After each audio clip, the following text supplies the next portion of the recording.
수요 성경 공부 하나님께서 우리에게 주신 말씀은 갈라디아서 1장 11절로 24절까지의 말씀입니다. 갈라디아서 1장 11절로 24절의 말씀, 우리 한 목소리로 같이 읽겠습니다. 형제들아, 내가 너희에게 알게 하노니 내가 전한 복음은 사람의 뜻에 따라 된 것이 아니니라. 이는 내가 사람에게서 받은 것도 아니요 배운 것도 아니요 오직 예수 그리스도의 계시로 말미암는 것이라. 내가 이전에 유대교에 있을 때에 행한 일을 너희가 들었거니와 하나님의 교회를 심히 박해하여 멸하고 내가 내 동족 중 여러 연갑자보다 유대교를 지나치게 믿어 내 조상의 전통에 대하여 더욱 열심히 있었으나 그러나 내 어머니의 태로부터 나를 택정하시고 그의 은혜로 나를 부르시니가 그의 아들을 이방에 전하기 위하여 그를 내 속에 나타내시기를 기뻐하셨을 때에 내가 곧 혈육과 의논하지 아니하고 또 나보다 먼저 사도된 자들을 만나려고 예루살렘으로 가지 아니하고 아라비아로 갔다가 다시 다메섹으로 돌아갔노라. 그 후 3년 만에 내가 게바를 방문하려고 예루살렘에 올라가서 그와 함께 15일을 머무는 동안 주의 형제 야고보 외에 다른 사도들을 보지 못하였노라. 보라, 내가 너에게 쓰는 것은 하나님 앞에서 거짓말이 아니로다.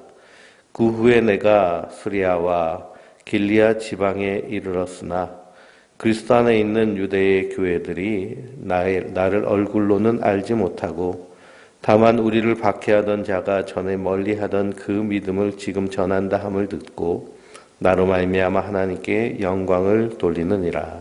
아멘. 우리가 갈라디아서를 함께 나누고 있습니다.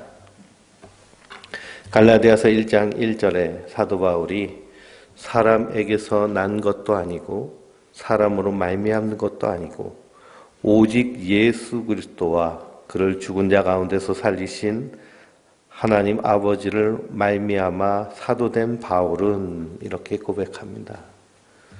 사도 바울이 하나님의 부르심을 받은 것은 사람에 의한 것이 아니라 하나님의 뜻에 따라 복음을 위하여서 부르심을 받은 줄 믿습니다. 성도도 항상 이러한 사명의식을 가지고 있어야 됩니다. 사람에게서 난 것이 아니요 하나님의 은혜로 말미암아.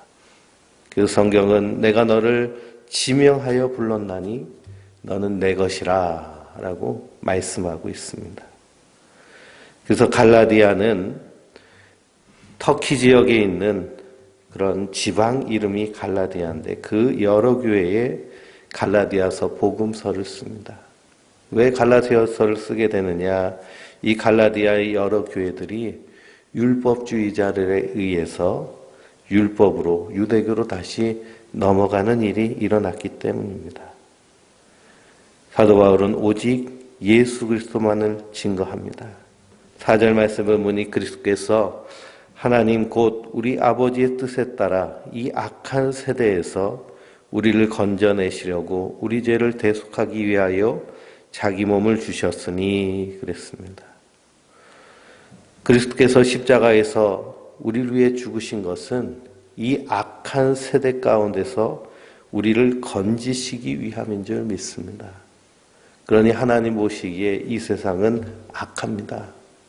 우크라이나에서 전쟁이 일어났는데요.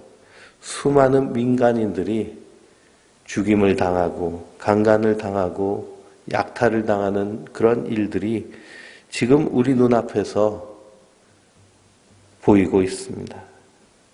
인간의 그런 광기, 그런 악함, 성경에서 인간을 향하여서 악하다고 말한 것은 예레미야 선지자에 의하면 생명의 근원 대신 하나님을 버린 것과 그리고 스스로 웅덩이를 판 것인데 그 웅덩이는 터진 웅덩이니라 라고 말하고 있습니다. 그러니 하나님 없이 사는 인생은 이 땅 가운데서 아무리 자기 갈증을 채우려고 물을 마셔도 바닷물, 짠물을 마시면 갈증이 더 심해지는 것처럼 만족함이 없고 평안함이 없는 것이 이 악한 세대의 특징입니다. 하나님과의 관계, 그리고 자기 자신과의 관계, 이웃과의 관계, 세상과의 관계가 완전히 깨져버린 세상이 바로 우리가 살고 있는 이 악한 세상입니다. 이 세상에서 우리를 건지시려고 우리의 죄를 대속하시고 자기 몸을 주셔서 십자가에서 죽으시고 부활하심으로 우리를 구원하신 줄 믿습니다. 이것이 복음입니다. 사도 바울은 이 복음을 위해서 부르심을 받았고요. 이 복음이 증거되어져서 그 복음 예수 그리스도를 믿는 자들이 모인 공동체가 하나님의 교회입니다.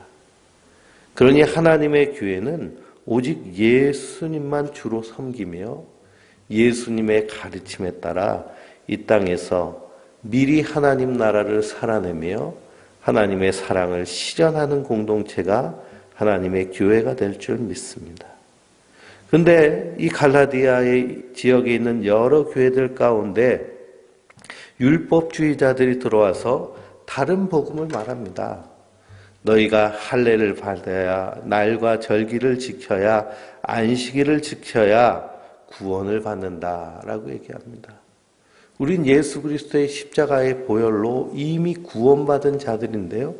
또 다른 구원, 또 다른 복음을 얘기하며 이것저것 행할 것을 요구합니다.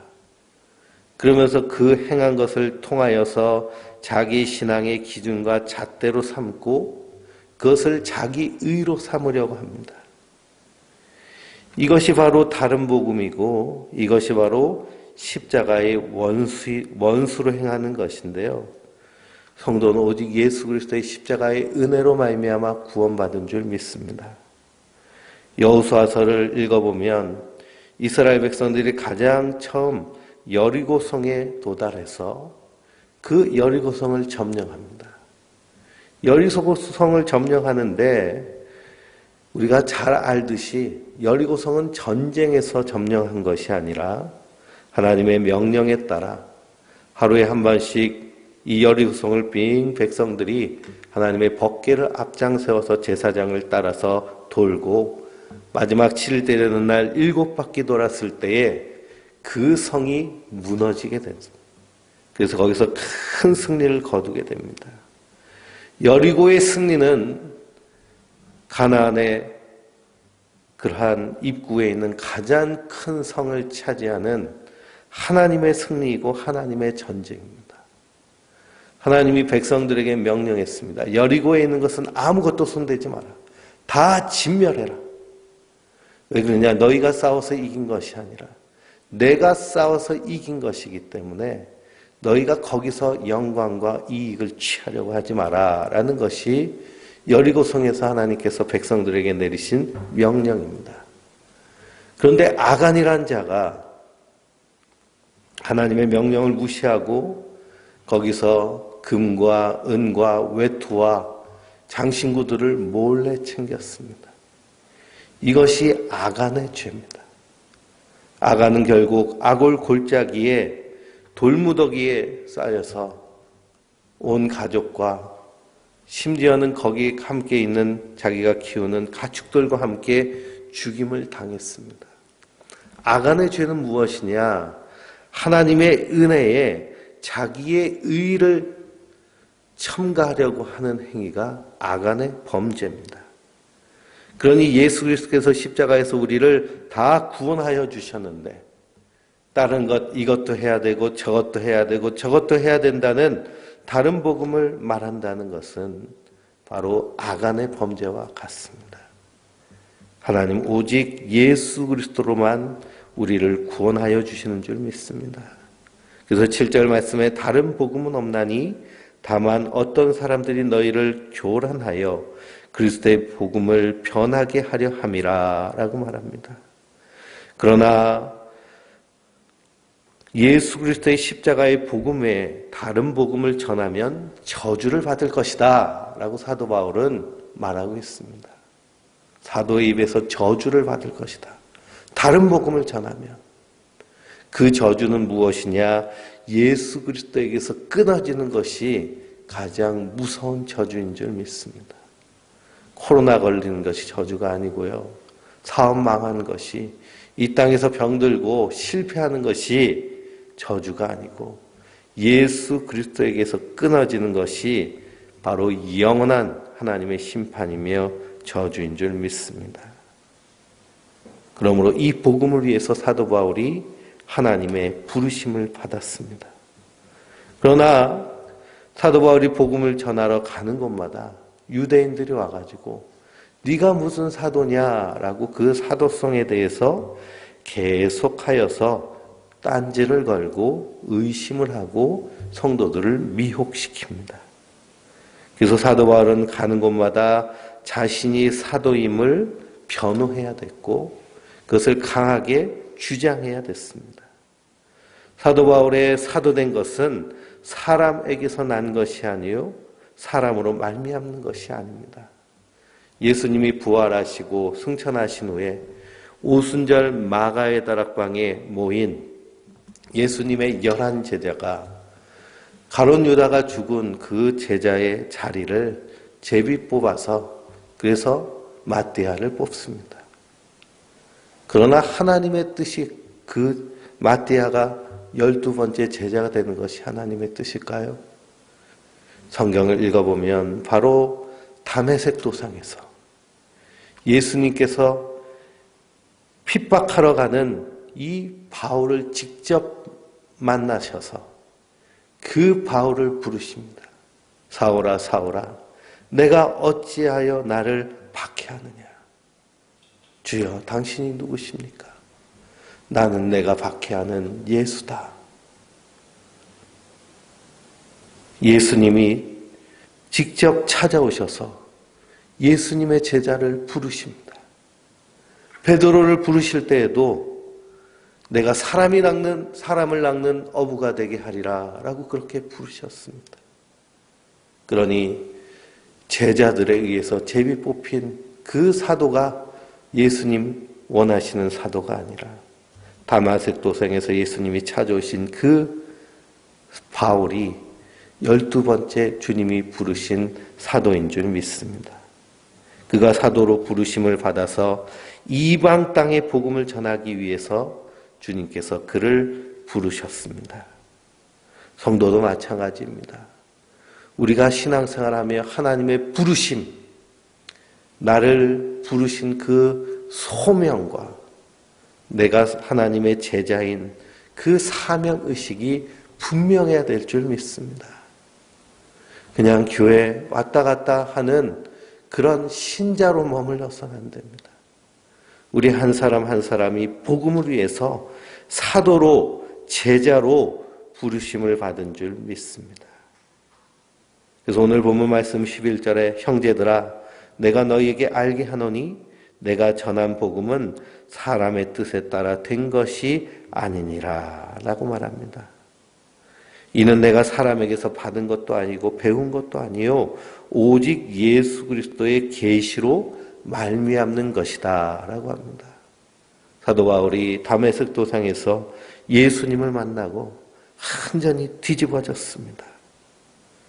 박해자에서 이제는 전도자로, 사냥꾼에서 사냥감으로 바뀌는 그 역사가 그에게 일어났습니다.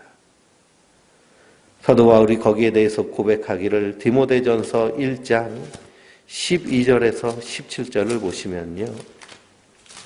찾아보실까요? 디모데전서 1장 12절로 17절까지입니다. 338페이지입니다. 나를 능하게 하신 그리스도 예수 우리 주께 내가 감사함은 나를 충성되이 여기어 내게 직분을 맡기심이니 내가 전에는 비방자요 박해자요 폭행자였으나 도리어 궁유를 입은 것은 내가 믿지 아니할 때 알지 못하고 행하였음이라. 우리 주의 은혜가 그리스도 예수 안에 있는 믿음과 사랑과 함께 넘치도록 풍성하였도다. 미쁘도다 모든 사람이 받을 만한 이 말이여 그리스도 예수께서 죄인을 구원하시려고 세상에 임하셨다 하였도다. 죄인 중에 내가 괴쓰니라. 그러나 내가 궁유를 입은 까닭은 예수 그리스도께서 내게 먼저 일체 오래 참으심을 보이사 후에 주를 믿어 영생 얻는 자들에게 본이 되게 하려 하심이라. 영원하신 왕 곧 썩지 아니하고 보이지 아니하고 홀로 하나이신 하나님께 존귀와 영광이 영원 무궁하도록 있을지어다. 아멘. 이렇게 고백합니다.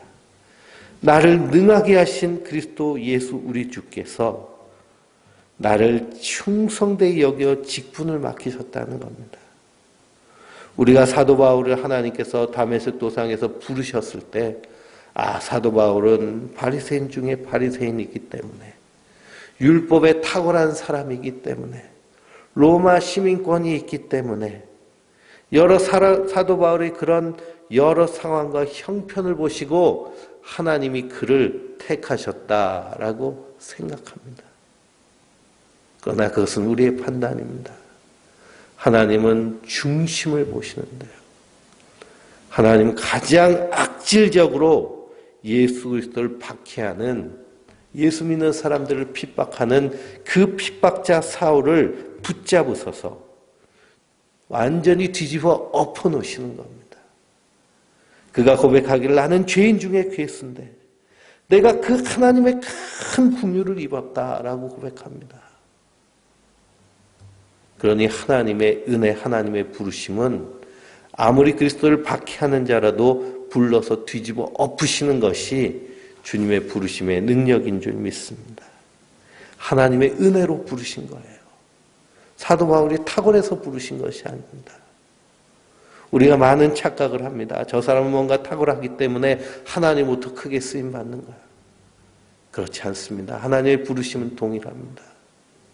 우리는 그 은혜에 감사하며 사는 자들이 되어야 할 줄 믿습니다. 사도 바울은 그 누구에게 따로 복음을 배운 것이 아닙니다. 그가 복음을 전에 들었다면 스데반 집사님의 설교를 들었을 겁니다.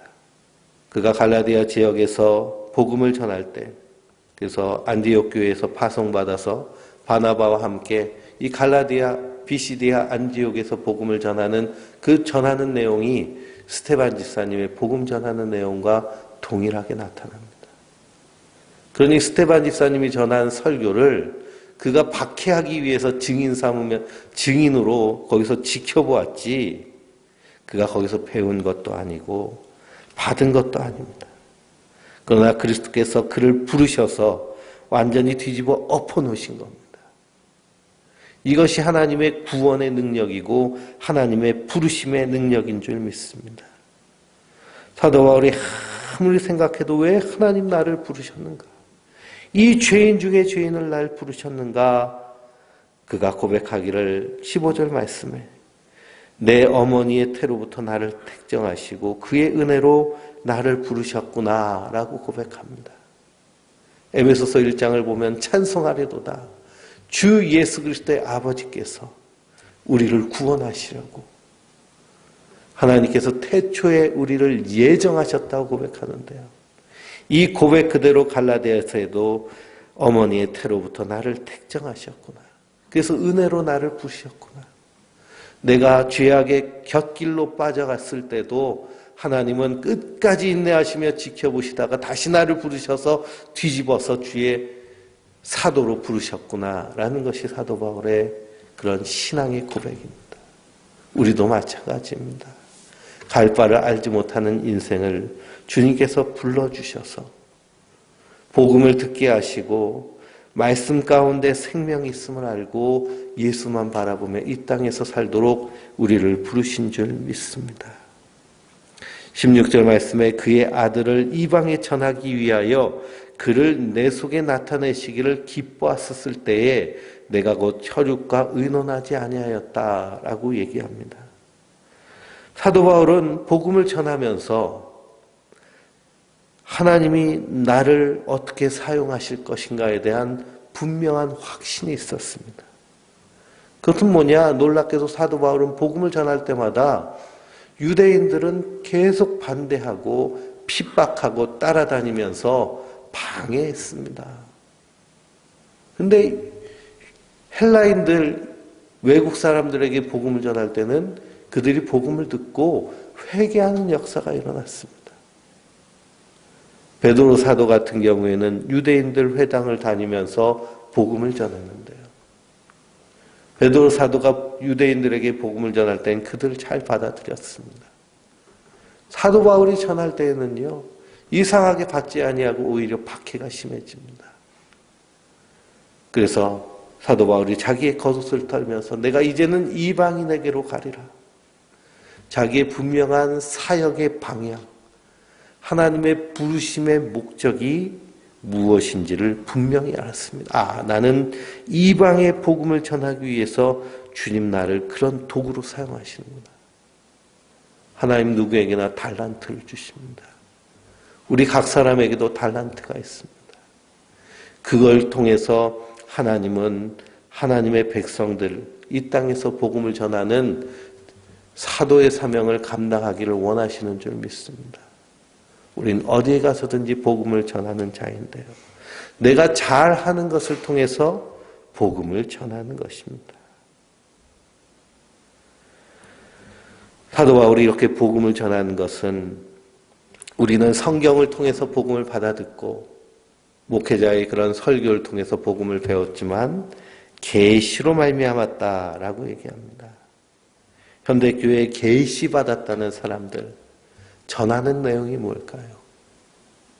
세상의 번영, 세상의 성공, 혹은 세상의 그러한 재난에 대해서 그런 것들을 내가 계시받았다고 전하는 것이라면 그것은 거짓 선지자입니다.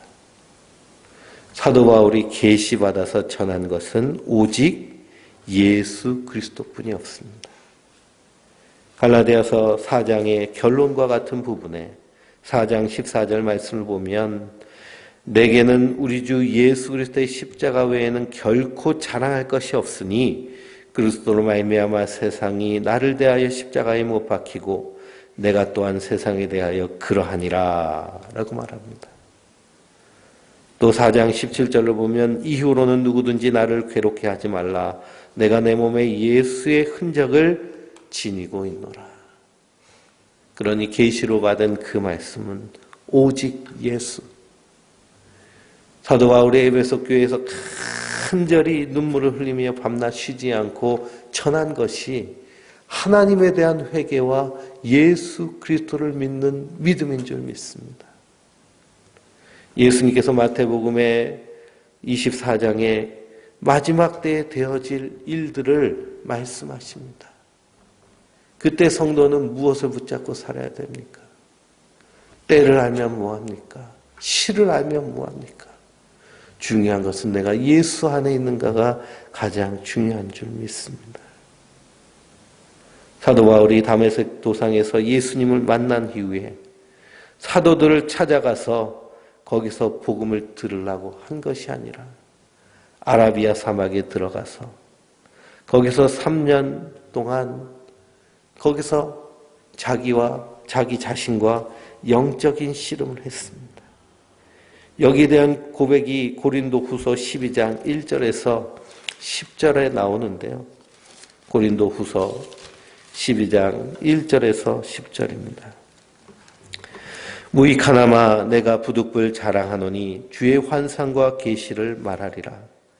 내가 그리스도 안에 있는 한 사람을 아노니 그는 14년 전에 셋째 하늘에 이끌려 간 자라. 그가 몸 안에 있든지 몸 밖에 있었는지 나는 모르거니와 하나님은 아시느니라. 내가 이런 사람을 아노니 그가 몸 안에 있었는지 몸 밖에 있었는지 나는 모르거니와 하나님은 아시느니라. 그가 낙원으로 이끌려가서 말로 표현할 수 없는 말을 들었으니 사람이 가히 이르지 못할 말이로다. 내가 이런 사람을 위하여 자랑하겠느냐? 나를 위하여는 약한 것 외에 자랑하지 아니하리라. 내가 만일 자랑하고자 하여도 어리석은 자가 되지 아니할 것은 내가 참말을 함이라. 그러나 누가 나를 보는 바와 내게 듣는 바에 지나치게 생각할까 두려워하여 그만두노라. 여러 계시를 받은 것이 지극히 크므로 너무 자만하지 않게 하시려고 육체에 가시고 사단의 사자를 주셨으니 이는 나를 쳐서 너무 자만하지 않게 하려 하심이라. 이것이 내게서 떠나가게 하기 위하여 내가 3번 주께 간구하였더니 나에게 이르시기를 내 은혜가 내게 족하도다. 이는 내 능력이 약한 데서 온전하여 짐이라 하신지라. 그러므로 도리어 크게 기뻐함으로 나의 여러 약한 것들에 대하여 자랑하리니 이는 그리스도의 능력이 내게 머물게 하려 함이라. 그러므로 내가 그리스도를 위하여 약한 것들과 능력과 궁핍과 박해와 곤고를 기뻐하노니 이는 내가 약한 그때에 강함이라. 아멘. 사도 바울이 14년 전에 셋째 하늘에 올라갔습니다. 거기서 말로 표현할 수 없는 하나님의 음성을 받았습니다. 이것이 사도 바울이 받은 계시입니다. 그 내용이 그의 삶과 그가 전한 복음 안에 담겨져 있습니다. 그 내용은 오직 예수 그리스도를 믿는 믿음, 하나님의 은혜로 말미암아 우리가 구원받은 값없이 주신 그 놀라운 십자가의 사랑인 줄 믿습니다. 그러므로 사도는 오직 예수를 전하는 자들인데요. 그래서 누구에게 받은 것이 아니라고 말합니다. 18절에서 19절 베드로를 만나고 야고보를 만났지만 다른 사도들은 내가 보지 못하였다라고 말합니다. 그때 바나바가 사울에게 찾아가서 사울을 권하여서 안디옥에서 함께 목회를 하다가 이제 외국으로 떠나는 전도자의 역할을 감당하게 됩니다. 이것이 사도 바울이 받은 은혜입니다. 그래서 23절 말씀에 다만 우리를 박해하던 자가 전에 말하던 그 믿음을 지금 전한다 함을 듣고 나로 말미암아 하나님께 영광을 돌리느니라 라고 자기 자신을 소개하고 있습니다. 사도 바울은 자기의 사도성에 대해서 분명한 신앙 고백을 가지고 있습니다. 우리 성도도 마찬가지로요. 하나님 부르심에 대한 분명한 신앙 고백이 있어야 될 줄 믿습니다. 그리고 내가 이 땅에서 어떠한 사명을 가지고 살고 있는가에 대한 목적과 방향이 분명한 것이 성도들입니다. 사도 바울을 부르시듯이 하나님께서 우리 성도님들 한 사람 한 사람 부르신 줄 믿습니다. 이 땅에서 생육하고 번성하라고만 부르신 것이 아니고요. 복음을 위해서 불러주셨습니다. 그러므로 내 입술을, 내 삶의 무슨 한 행동이 바로 복음을 증거하는 하나님의 일인 줄 믿습니다.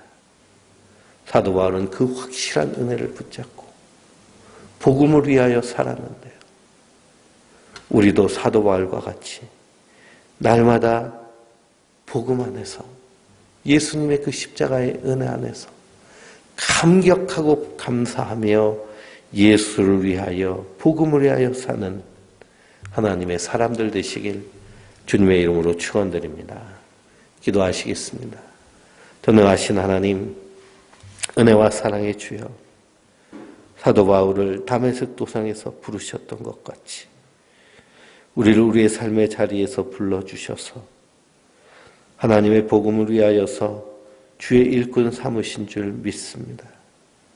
사도 바울과 같이 분명한 사명을 깨달아 알고 이 땅에서 복음을 위하여 믿음으로 사는 하나님의 사람들 되게 하여 주시옵소서.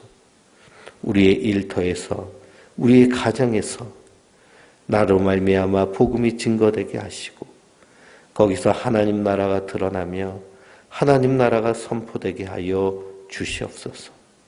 우리는 약하고 연약합니다. 성령께서 힘 주시고 은혜 주셔서 능히 감당케 하여 주시옵소서. 감사하며 예수 그리스도의 이름으로 기도하옵나이다. 아멘.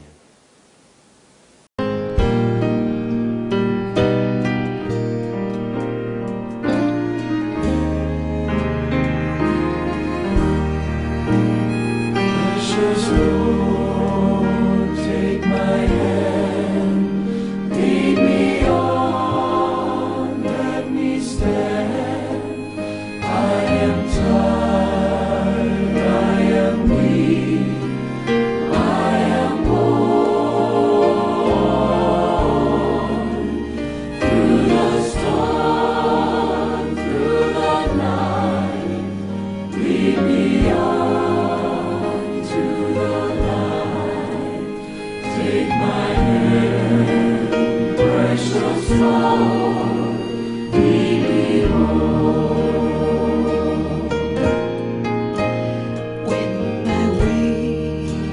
Grows drear, precious Lord, linger near when my life is almost gone. Hear my cry, hear my call, hold my hand lest I fall. Precious Lord, take my hand, lead me